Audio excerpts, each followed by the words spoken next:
Welcome back to Locked In Podcast. Before we dig into the episode today, let me tell you about the sponsor for today's episode, which is Life Advantage. Oxidative stress, it's in everybody's body on this planet. It is the leading cause of aging and disease. What if we could reduce that by 40% in just 30 days? We can. With one NRF2 activator taken daily, your oxidative stress levels will be significantly lowered while supporting the body's natural ability to repair and rejuvenate its own cells. Activate healthy aging today with one little yellow pill.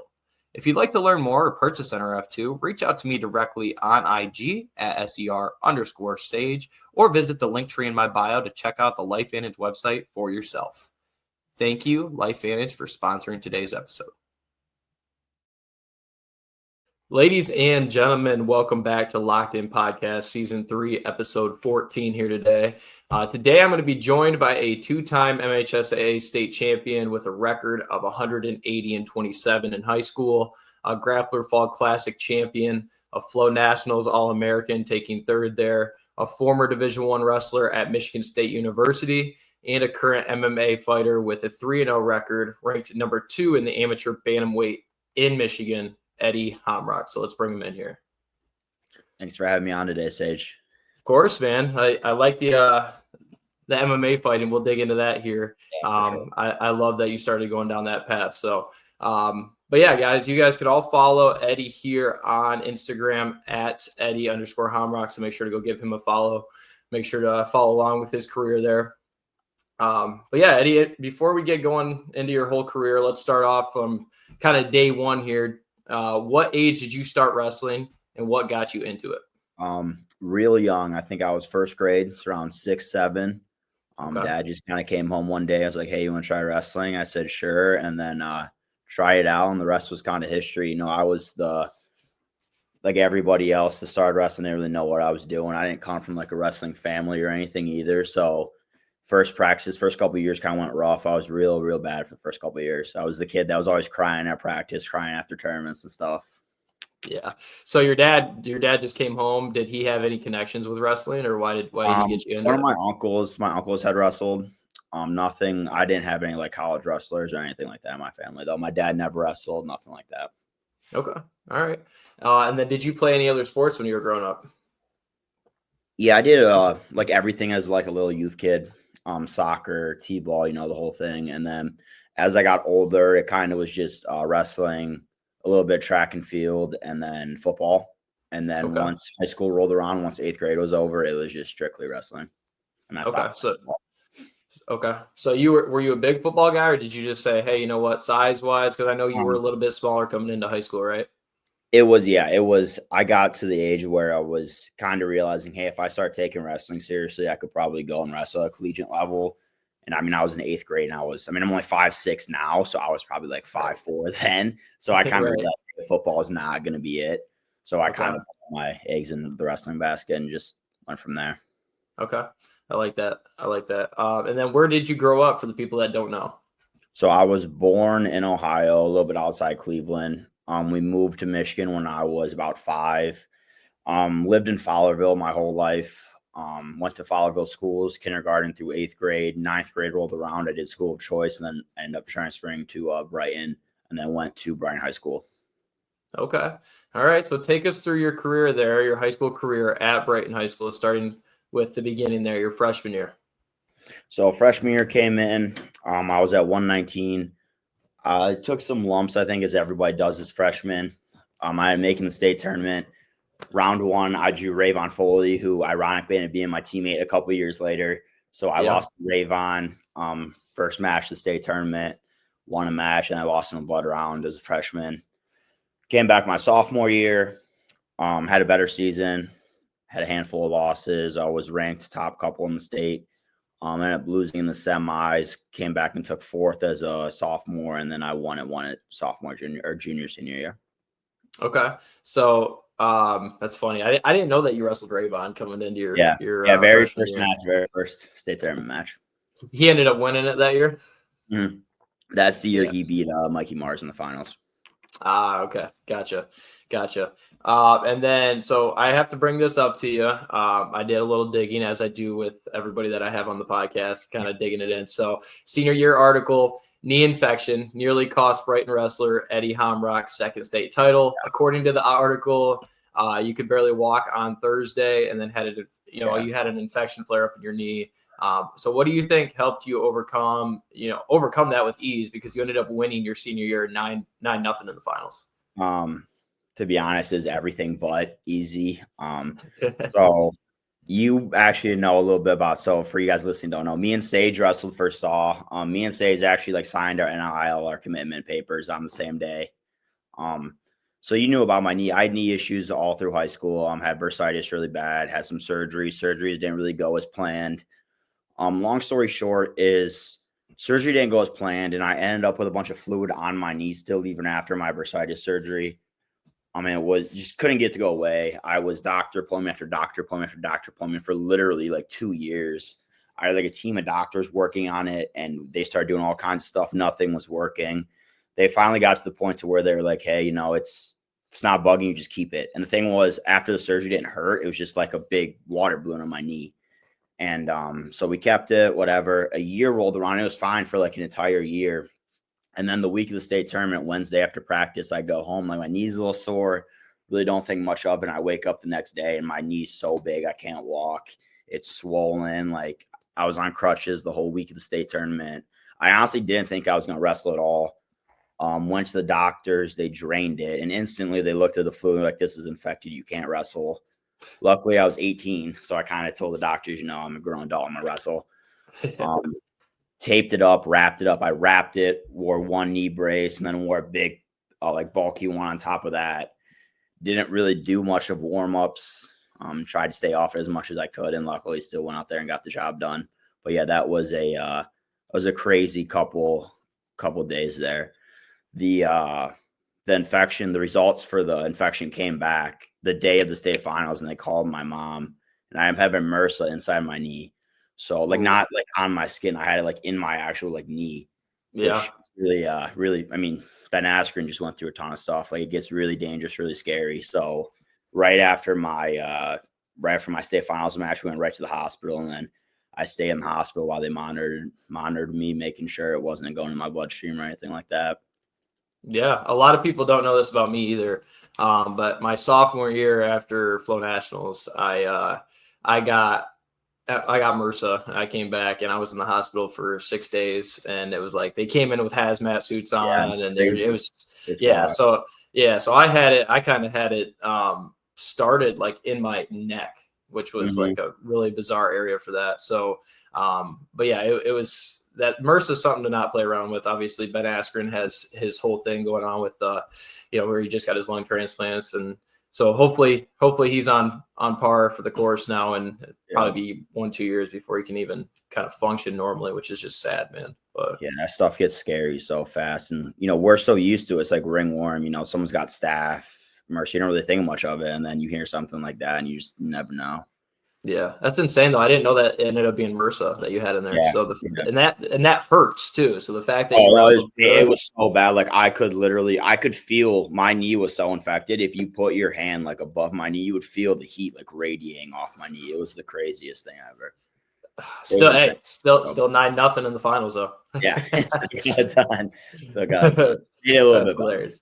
Yeah, right. So that's crazy though. But so digging into the big tournaments and like off season stuff, the fall when that stuff starts coming around.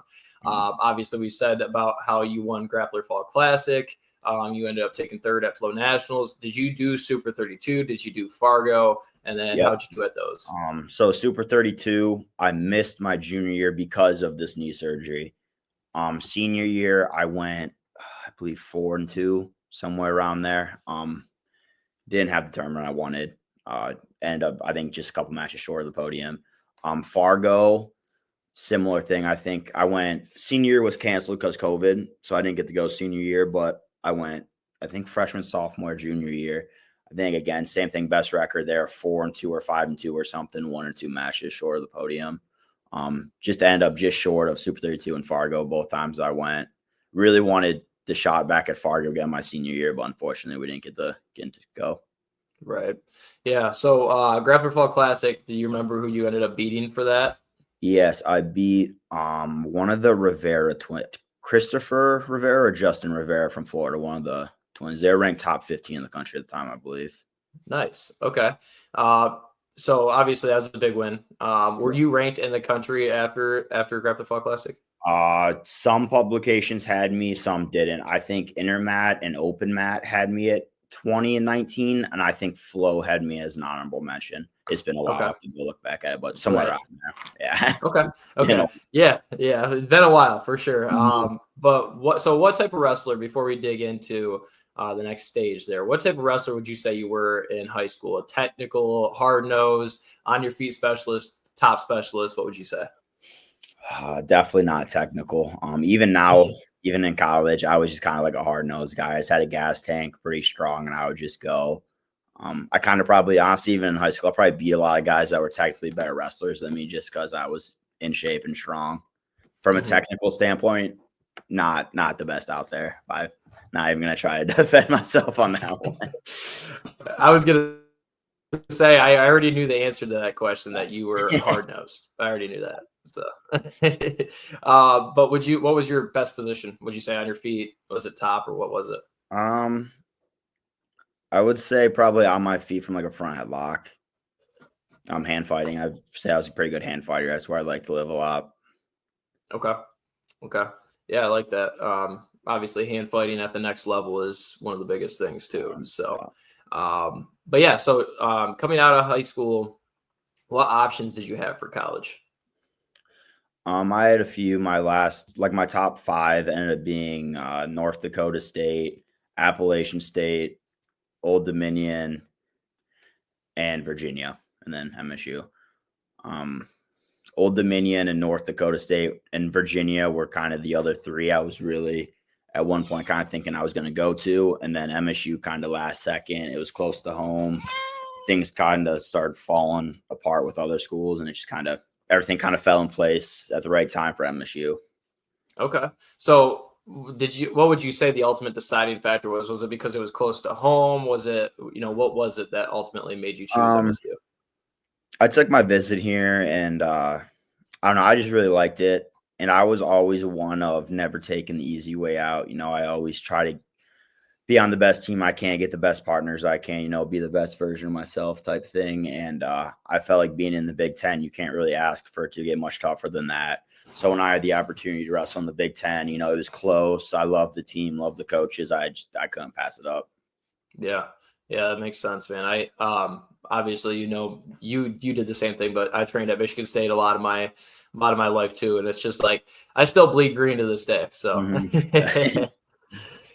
But so now let's dig into your time at MSU. You redshirted the first year, which was 2020, 2021 year. What did the next couple of years look like for you there? Yep. So I redshirted, or the first year was COVID, so stuff was real weird. We were only wrestling Big Ten duels, so we only had like 5-6 duels, and then it was right to Big Ten's NCAAs. So only the starters were wrestling, but what they were doing was they would have the starters wrestle, and then they would pick like a handful of kids after the duel, and they'd do what they called like extra matches. They were real matches with real it was a legit match. It would just be like a match after the duel. So my freshman year, I had 2 extra matches. I went 0-2 my freshman year. Come to find out, I wrestled Ridge Lovett and Jake Berglund, who Jake AA'd the following year, and then Ridge obviously just won a national title this year. So those are my first 2 matches in college. And then my sophomore year, so my second year there, not too bad. I want to say I was like 18-5. Wrestled well at the Scuffle. Lost to Sammy Sass. So everyone I lost to, I think, was a returning NCAA qualifier. Had some good wins in there. Was going to come back for my third year, and I got sick. All of a sudden, like preseason rolled around, and I just couldn't. I went from like being fine to I couldn't run like a quarter mile without throwing up.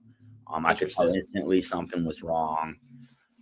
Went to the doctors, and unfortunately, much like my knee, it was like a year of doctor's appointments for everything. And what they ended up settling on was it was COVID, and it messed up my heart a little bit.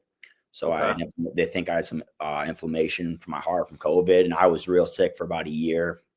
Coming out of practice, just throwing up every day. I went from being like the hard-nosed kid, hand fighting real hard, wrestling, hour goes, no problem, all this stuff, to I'm taking last in the runs and throwing up. So we could tell something wasn't right. I wrestled a handful of matches before they end up finally being like, hey, we're done for the year. Got healthy after that. Next season rolled around. I finally started feeling better. For U23s going into my 4th year there. U23s rolls around, finally feeling better. First match back, tear my shoulder. Boom. Have to have surgery. And that was the end. I could have came back for my 5th year and technically probably my 6th year too, because I would have had a medical red shirt. But at that point, I was just kind of the plan for me my whole life was always wrestle in college and fight after. So after having 2 years of being not done, but 2 years being out in college and realizing I only have 1 or 2 years to go make this happen, it was kind of an easy choice to, hey, let's move on with our life and go try to make some money fighting now, which was the end of the place. It was hard hanging up. That was the hardest decision I've ever made. It sucked. Yeah. I mean, I'm in the same boat. Obviously, I wrestled for a year and a half in college, and I didn't even get a season because of that, because it was COVID year and all that. But yeah, I mean, it's tough, man. Like my end of my junior year, blowing out my UCL in my elbow, and then blowing my knee out my senior year, so not even getting a senior year, and then coming into college, having another knee surgery. It was just like it was the same type of thing. And then I remember too, you had the whole Old Dominion thing that I almost got drug into too, because I was real close to going to Old Dominion. And then for you guys that don't know, Old Dominion during 2020, they had a program, and then all of a sudden during COVID, they just got on Twitter one day and decided their program was cut. And it was crazy. That was rough, man. Like that whole time, like it probably couldn't have been worse for me at that point. But yeah, man, it's like I didn't realize that you were sick for pretty much a straight year. Yeah, that's not insane. Really many people know. I just kind of disappeared, and I think people just kind of like wrote it up and like maybe forgot about me, or like maybe thought I stopped wrestling. But no, the whole time I was just banged. I had just been hurt for 2 years. Like I wrestled a handful of matches, but like you can't obviously say it wasn't you, because it obviously was me wrestling. But like I even hate to say that, because that wasn't me on the mat out there that 3rd, 4th year. I was just a different version. Really, anything past my sophomore year, I just was out. Yeah. And that's kind of where I was at too, man. It's like after I had all those surgeries, because I ended up having one more when I got to college, my freshman year. So it's like after all that, it was like I wasn't even the same. Like I was always super explosive, and my explosivity was just like gone. I'm like, dude, what's going on? You know. Well, too, with my heart, when I was just like dying, gassing, it became like a confidence thing too with my wrestling too, because my style was, hey, I'm going to get you tired. You know, that's just how I wrestled. And I couldn't get you tired because I was the one that was tired now. And I don't have like I don't have awful technique, but like, I'm not the guy that can sit there and just rely on his technique for 7 minutes. You know what I mean? Like it really messed my wrestling up really bad. Yeah. So how's your heart now? I mean, do you still have? I'm fine now. Okay. I'm fine now. I mean, for once in a while, I'll go for a run and I'm like, I feel a little shitty, but for the most part, I'm fine. So with your MMA training, it doesn't really affect you too much at this point? No, for the most part, I'm good. I haven't had too many issues. Nice. Well, that's good to hear. It's good to hear. So yeah, obviously neither one of us had a college career that we were anticipating coming out of it, but yeah, so looking back at MSU, what was your favorite part about it? I mean, obviously I always considered going there. It was really between Michigan State and Old Dominion, really, for me. What was the part of MSU that, whether it was the campus, the training, or something else? I really love the coaches. The coaches and team. I love the team. We were I know every team kind of says this, you know, their team, family, whatever. But at MSU, we kind of really were like, it didn't matter what we were doing. We were doing it with a group of like 20, 30 guys. We're all, for the most part, no beef on the team. Just a bunch of good guys. No matter what we were doing, we're always having a good time. It's awesome. That's awesome. Yeah, I always got that vibe there too when I was training. So it's definitely a family environment there. So now currently you're helping coach at SAW, or AKA, you know, Simmons Academy of Wrestling there. How's that going? What do you enjoy most about coaching now? It's going well. It's definitely different now. Sorry, my cat's in the way. Hey, you're good. It's definitely a little different now taking the coaching route. Obviously just coming from wrestling for so long. The cool thing is at SAW, which is where I grew up wrestling. You know, you kind of wrestled too in high school. So for the kids, it's cool for them too, I think, to realize like, hey, I came from this club. So if you kind of like follow, you know, the steps and do all the right things, you can go and wrestle at a collegiate level. Yeah, I just enjoy working with the kids. There's some kids, you know, that are just there, you know, it's wrestling. They just they're there. They probably don't wrestle in a couple years, but there's the handful of kids, that I see kind of, hey, this kid really does enjoy this. This kid takes it seriously. So like really kind of try to help those kids out. Yeah, it's something that I was a little bit hesitant on. I knew I wanted to coach, but like when I got into it, I'm like, oh, I don't know. And then I was like, oh, I actually really enjoy this. And At the beginning for me, it was super hard because the way my college career ended, I was so bitter about it. Like I didn't want anything to do with wrestling for a long time. Even now, there's still days where I'm like, I really don't want to put wrestling shoes on. Like now that I fight, I kind of made the transition, and to be honest, still a little bitter about wrestling is what it is, to be honest with you. Yeah, dude, I can completely relate with that. I can. It was kind of, so for me, it was different. It's like when I came back, and you know how it is. It's like wrestling, especially, and doing college, doing the academic part of it. It's like you're always on the go. You're always doing something. And then when I got back, I'm like, all right, what am I doing? Like, I feel like I have to do something. I feel like I have to do something. You're lost. You have no idea what to do. Exactly. So I started a job, and then I started actually coaching at Grants Christian for a year, and then that's when I started, getting into the club scene was after that. But yeah, I don't know, man. It is still like a love-hate relationship. Anytime anybody asks me about it, I'm like, yeah, I love wrestling, but man, I freaking hate wrestling. I even had even watching NCAAs was like hard last year. Like it's just knowing, it could have been I could have still been in school, and hopefully I should have been out there. It's just hard it's just hard. It's hard when you look at some of the people too that are doing well. Yeah, like, that's the other thing too, is like it's hard because I have friends, that we grew up with wrestling, and it's like they're out there doing great things, and you're just on your couch hurt.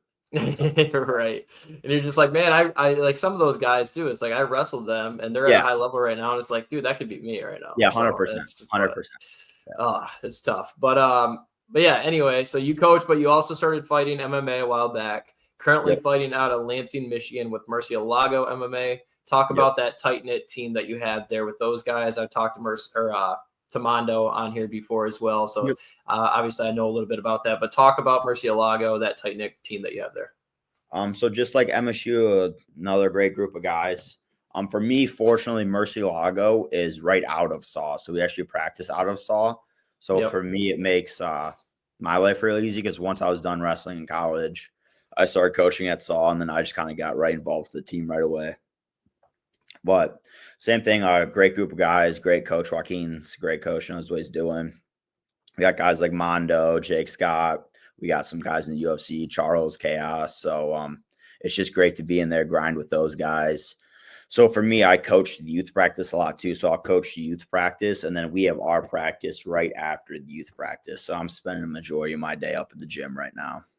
Okay, awesome. And then is that kind of like what you're doing right now every day is just you're in there coaching and then you're in there fighting?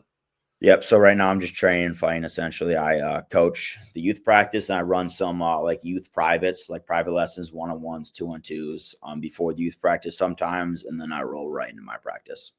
There you go. That's how I'm kind of doing it too. I have, that's what my Friday nights are, literally 4 hours straight of individuals. Yeah, that's it. So, but yeah, so you have a record of 3-0 now in the cage. Talk about your 3 fights. How did they end? And then what was your hardest fight thus far?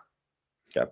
So first fight was up at 45, making my debut. And for me, that was kind of a big one just because it was obviously my MMA debut, but I also hadn't competed in over like a year and a half. And for me, a year and a half not competing was like the longest time since I was a kid.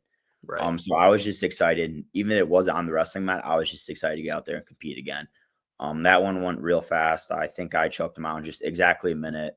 Ended it at exactly the minute mark. And it was a rear naked. Second one, pretty similar. Got a takedown and it with a rear naked. I want to say that was 2 minutes and some change, just over 2 minutes. And then third fight, last fight, down at 35. That one went the distance. I won 30-27, 30-27, 30-25 on the judges' scorecard. So pretty dominant unanimous decision. The third one, though, that was a real fight. The first two, I didn't really get hit, to be honest, just takedown choke. Last one, I got in a little bit of fight. I busted my nose open. It was a real fight.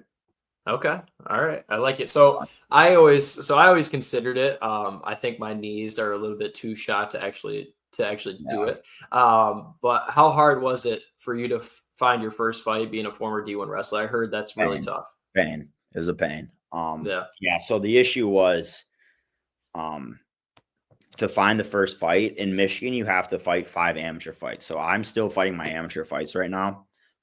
So to get like a 0-0 amateur guy to agree to fight another 0-0 amateur guy is usually no problem unless they Google your name and they find out you wrestled Right. at the level we wrestled at.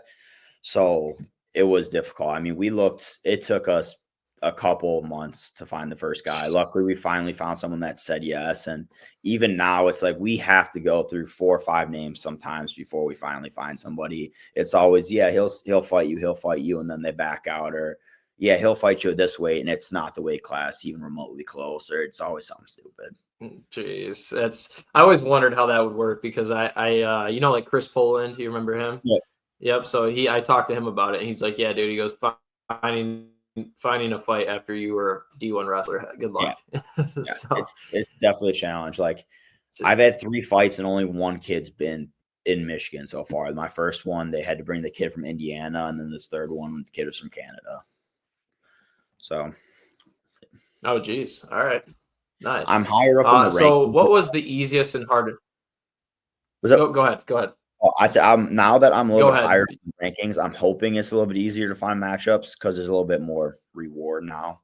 Like when you're first starting off, if you're For sure. 1-0, 0-0, you beat a 0-0 guy, you don't really get much behind it. But now that I'm up in the rankings, I'm hoping it's gonna be a little bit easier to find matchups because now it's like there's some reward for the risk, I guess. For sure. Yeah, that makes sense. You shouldn't have anybody at this point that's like nervous to fight you type deal, right? So,